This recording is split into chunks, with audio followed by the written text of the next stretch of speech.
It's important whether you live in Oklahoma or Kansas or anywhere else in the country, or the planet for that matter, to have some kind of a plan for disasters and emergencies. This is only part of a plan, what we have here. This is the food part of the plan. Now, for most things that happen in Oklahoma, it's recommended that you have at least 3 days of a food supply and a water supply for you and your family. So you're going to have to look at your individual needs in order to determine what those are going to be. But we're going to go through here. These are not going to be the things that you would put in your kit. These are the things that are going to go in my kit, or that might go in someone's kit. That's sort of a combination here. So as a 3-day food supply, start with some things that you're going to need for breakfast. And then when you go to the market to get these things, it's not, there's a lot of things here. It's kind of expensive. So don't plan that you're going to get the whole kit in one day. Do it over time. Look for things that are on sale as you go. And then work your way through the day. So I have something that could work for breakfast for 1 or 2 people. Notice also that I took a magic marker and I dated everything. Doesn't have to be the date you bought it, but you want to look at the products, find out when they're going to go bad, and then you're going to want to rotate the food in your kit so that, say, if you rotate it out twice a year when you're checking the batteries on your smoke detector on daylight savings times starting and ending, that's a good time to go into your kit and pull the things out that are out of date. That way you don't waste the money. If you leave them in here, then the emergency comes in 3 years and the food is stale, and you've spent the money already and you can't replace it. So pull the things out of the kit twice a year at least. You may want to do it 3 or 4 times a year, and use the food at the time before it goes back, and replace it. Always replace it. And remind people that once things go in your kit, they don't come out unless you're actually needing them or you're rotating them through. So look for things that would go for breakfast, so maybe something like that. Also something like something to drink, 100% fruit juice that you like. It could be in this type of container. As you're putting things in the kit, also try to remember how you're going to open things that you put in the kit. These have a pop top, but you're also going to want to have a can opener in your kit. You may need scissors in your kit, because a lot of the paper and plastic containers nowadays can be really tough to get into. So rather than stress about that, just have a pair of scissors that's going in there also. Think about things that you might want for snacks. I've got some protein bars that would work well. Putting them in this kind of a sack and then being able to pull those out to rotate them through works well. Dried fruit, canned vegetables, all of those things are going to be important. Put into your kit the kinds of things that you would normally eat. If you normally don't eat freeze-dried food, but you happen to have some freeze-dried food, you have access to it, if it's not what you normally eat, then it's going to cause you more stress when you're already under stress. So all of these things are going to go in. Also look for things that don't either require any heat, because you may not have access to heat. In the wintertime, when I'm preparing this kit for a winter storm, you may be sheltering in place, in which case you might or might not be able to use your stove. You might have a generator if you have an electric stove. You might be able to access the food in your refrigerator. It may have spoiled on you, and so you're using this resource as your kit. Try to also think about things that you can eat in one meal, so that you aren't going to have leftovers. If you don't have access to a refrigerator, and a winter storm can come when it's really cold, but by the time it passes, it may be back in the 60s, so you can't put things outside as a safety measure. So you may be looking at aseptic milk like this, so that it's packaged in a way that you just pop the top. But if there's only one person, there's no way that this can be consumed at one time. So if you can find the individual little boxes of aseptic packaged milk, that would work. Or you may be looking at powdered milk as an alternative. Now, because a lot of us aren't real fond of drinking powdered milk, you're also going to look for some other sources of dairy product. This is pudding cups that would give you a source of calcium. You may also, for those few days, need to consider having a stash of vitamin and mineral supplements. Also, for a 3-day, if it does in fact come out to be just 3 days that you're stranded and unable to get supplies, then you're not probably going to become malnourished.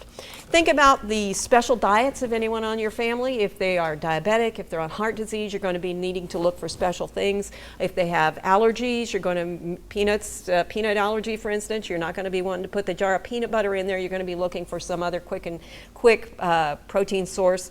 Bread is not going to be able to be kept for long periods of time in your kit, so look for crackers. Try to go for something that's whole grain, because you still want to continue to get some of the nutrients. You also are going to want to think about main dish meals, and again, things that don't take long to cook that you could eat cold if you had to are a really good source. One of the problems that you may run into is lack of water. You may have heat, but not water. So you should store at least 1 gallon of water per day per person, so that you're not going to have a lot for making something that a lot of us would think about putting in a kit like macaroni and cheese or pasta, because it takes a lot of water in order to cook these things. So think about that kind of perspective as well. I also want you to consider smaller things that make life more pleasant. Some salt, some sugar, some pepper, things that you can use as seasonings. Put them in containers. You don't need a whole box of salt or a whole box of sugar for a 3-day supply, but put them in smaller containers like that. Another thing that you want to think about is comfort food. Now, for everybody that's going to be different. For me, this is going to be comfort food. I'm going to make sure that in order to get through 3 days when I'm really concerned about whether my family's going to be okay, whether I'm going to be able to get out of this disaster, whether my property's been damaged, whether animals are alive or dead, all of those things during a winter storm that come into play, something like that can help you relax. Again, that's going to be different for everybody. Other snacks that you may want to go in would be nuts. Look for low sodium snacks, because if you're worried about your water supply, if you eat a lot of salt, it's going to make you thirstier. So we're not necessarily concerned about your blood pressure here, but we are concerned about conserving the amount of water that we have. All of these things are going to go into the kit. I've got some food safety features here that I'm going to put in these to try and keep things, because I don't have a lot of water. If you're a coffee drinker, a tea drinker, something that you can make tea with. Remember that if you've got a sunny room, you can put a tea bag in a window, let it hit the sun, hit it for a few hours, and you'll have sun tea. These are also the little drink mixers, so that if you have bottled water, whether it's in this kind or whether you're using a cup, you can stir those in and have something a little bit different than straight water. All of these things are going to go into your kit. Think about what you're going to eat off, what you're going to cook in. So we've got a few camping utensils here. The pot will work whether I'm cooking over a wood fire, whether I've got a propane grill, whether I'm cooking on the stove. All of those places it'll work. Plates that I can at least wipe down real well, wipe them off with one of the wet wipes and let them air dry, as opposed to paper plates, which are eventually going to run out. Some silverware, the scissors again. You're going to load all of these things into a kit with a tight-fitting lid, and that's going to protect these items over the month or months as they're sitting in storage, hopefully never needing to be needed. What you want to do is not choose foods that are necessarily completely prepared, because you need to be able to pick up this box and haul out with it fast. Most of the winter emergencies that we think about sheltering in place. We may not have heat, but we've got blankets, a fireplace, and those kinds of things, but we need to be able to have food. But there are other things that can happen during winter months, such as floods. Even if you're not in a floodplain, you may find that you're asked to evacuate for one reason or another, whether it be a chemical spill, whether it be this kind of an emergency, a flood. There are so many things that can happen with nuclear accidents as well, that you may need to be able to pick up your kit. Always have a plan with your family. If everyone is not home, this is where we meet, this is how we make contact. Have in your kit phone numbers, a list of phone numbers that are handwritten. Your cell phone may not work. You may be able to get out on texting, but eventually your cell battery may die. And so you need to be able to have a list of numbers that you can actually look at and dial. Also have a contact person who's not in your area so that you can get in touch with them. Be able to pick this up and head out within 10 minutes, and make sure that you've got a plan and you practice it with your family.